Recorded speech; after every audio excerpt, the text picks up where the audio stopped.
शुरू अल्लाह के बरकत नाम से मोहम्मद वाले मोहम्मद पर लाखों करोड़ों अरबों दुरूद सलाम। मैं एडवोकेट शाह खान साहब आपसे मुखातिब हूँ जी। अल कादर ट्रस्ट केस के ऊपर आज फिर बात करेंगे। इमरान खान साहब का ये बड़ा मशहूर मरूफ केस है, बड़ा मीडिया के ऊपर इसका चर्चा है। इसका फैसला 2 दफ़ा पहले और तीसरी दफ़ा अब मौखर कर दिया गया है। फैसला इसका नहीं सुनाया जा रहा। जज साहब की तरफ से ये रीज़न जो है वो बताई गई है कि जनाब मुल्ज़मान जो है वो कमरा अदालत में मौजूद नहीं थे, मुल्ज़मान आ नहीं सके, ठीक है, उसको लाया नहीं गया, इसलिए हम ये जो फैसला है अब ये 17 जनवरी को सुनाएंगे। कानूनी तौर के ऊपर हम देख लेते हैं कि क्या मुल्ज़मान का कमरा अदालत में फ़ैसला सुनने के लिए मौजूद होना ज़रूरी होता है। इसके ऊपर हम जो है वो कानून से पूछ लेते हैं, जो पाकिस्तान का लॉ है उसको टच कर लेते हैं। ये जो अल कादर ट्रस्ट केस है ख़वातीन और हज़रात, ये एक नैब ऑर्डिनेंस के तहत इसको तैयार किया गया था और नैब ऑर्डिनेंस के बाद फिर आपको पता है इसका जो ट्रायल है वो बहुत फास्ट हुआ था। रातों रात जो है इसके ट्रायल को मुकम्मल किया गया था। ट्रायल के अंदर जो इसकी प्रोसीडिंग थी वो CRPC यानी कोड ऑफ क्रिमिनल प्रोसीडिंग के तहत इसका जो है वो ट्रायल किया गया था।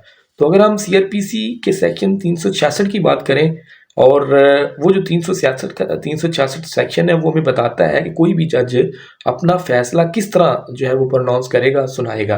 तो उसका अगर हम सब सेक्शन उसका 1 को देखें ना, तो उसके अंदर कुछ सूरतें बताई गई हैं।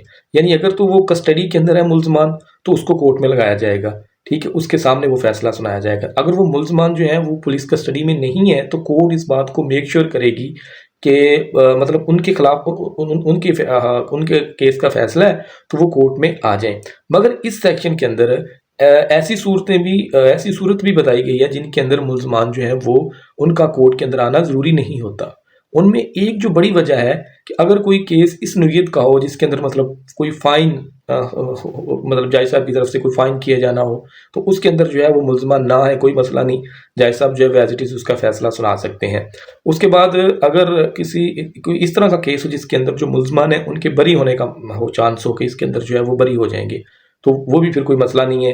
जज साहब जो है वो फैसला सुना सकते हैं और मुल्ज़मान जो है वो बरी हो जाएंगे, उसके लिए वो कोर्ट में आए या ना आए कोई मसला नहीं है। तीसरी बड़ी वजह ये है कि अगर ट्रायल के अंदर अगर किसी मुल्ज़िम की हाज़िरी जो है माफ़ कर दी गई हो कि यानी वो उसकी जो हाज़िरी है कोर्ट के अंदर वो उससे उसको तशन्ना दे दिया गया हो, वो ना आए, तो उसके बगैर भी जो है उसका जो फैसला होगा उसके केस का वो सुनाया जा सकता है। और अगर हम इसी सेक्शन CRPC का जो सेक्शन है 366 इसका सब सेक्शन अगर हम 2 को जो है वो करें ना डिस्कस करें, तो हमें ये बताता है कि अगर मुल्ज़मान कोर्ट के अंदर ना आए लेकिन जज साहब जो है वो अपना फैसला सुना दे, तो जो मुल्ज़मान की अब्सेंस है वो उससे ये तासुर नहीं लिया जा सकता कि ये जो जज साहब ने हमें फैसला सुनाया जी ये फैसला इनवैलिड है। तो ऐसा कोई सूरत हाल नहीं बनती। ये तो एक कानून था। इससे पहले माजी के अंदर जो है वो क्या होता रहा है वो भी हम आपको बता देते हैं। आपको याद होगा मरीम नवाज और नवाज शरीफ साहब का जो एवन फील्ड रेफरेंस का केस था, उसके अंदर उनको 10 साल की सज़ा हुई थी और वो मुल्क से बाहर थे। तो फिर इसका मतलब है क्या वो फैसला गलत हुआ था। उसके बाद जनाब तोशा खाना केस, इमरान खान साहब उस वक्त लाहौर के अंदर थे और तोशा खाना केस जो था उसका फैसला सुनाया गया था इस्लामाबाद के अंदर, तो क्या वो भी गलत था। उसके बाद इद्दत केस के अंदर आपको याद होगा कि इमरान खान और बुशरा बीबी जो थे वो कहीं और थे, तो कोर्ट ने उसका फैसला सुना दिया था क्या था। मकसद ये है कि इससे पहले माजी के अंदर भी ऐसा बहुत दफ़ा हुआ है कि जो मुल्ज़मान है वो कोर्ट के अंदर मतलब ना हो और कोर्ट जो है वो अपना फैसला सुना दे। कोर्ट अपना फैसला सुनाने के लिए मुल्ज़मान की मोहताज नहीं होती, हमें कानून बताता है। लेकिन यहाँ पर जो कॉन्सेप्ट है वो आपके सामने ही अजीब है। अच्छा, ये अब इसके ऊपर मैं आपको अपना को टूटा फूटा सा एनालिसिस भी दे देता हूँ कि ऐसा क्यों हो रहा है। इमरान खान साहब को प्रेशराइज किया जा रहा है इसी केस के ऊपर, क्योंकि ये वो आखिरी केस है जिसके अंदर बताया जा रहा है कि जनाब इमरान खान साहब को और बुशरा बीबी को सज़ा हो जाएगी। जो इन लोगों के टाउट हैं गिवट के या इस्टेब्लिशमेंट के, वो बार बार आपको प्रिडिक्ट कर रहे हैं जी 10 साल की हो जाएगी, 15 साल की हो जाएगी। तो ये मतलब इमरान खान साहब को यानी ये झटके दिए जा रहे हैं, उनको प्रेशराइज किया जा रहा है कि भाई आप डील एक्सेप्ट कर लें, जिस तरह हम आपको कहते हैं आप फैसला मान लें, ठीक है। तो आपके ऊपर जो है वो कोई मतलब कोई रहम किया जा सकता है। यानी ट्रायल आपको पता है इसका बहुत फास्ट हुआ, फिर एक दफ़ा जो है वो इसका फैसला सुनाया जाना था, नहीं सुनाया गया, फिर 23 दिसंबर को इसका फैसला सुनाया जाना था, नहीं सुनाया गया, आज फिर जो है वो 13 जनवरी को जो है इसका फैसला सुनाया जाना था, नहीं सुनाया गया।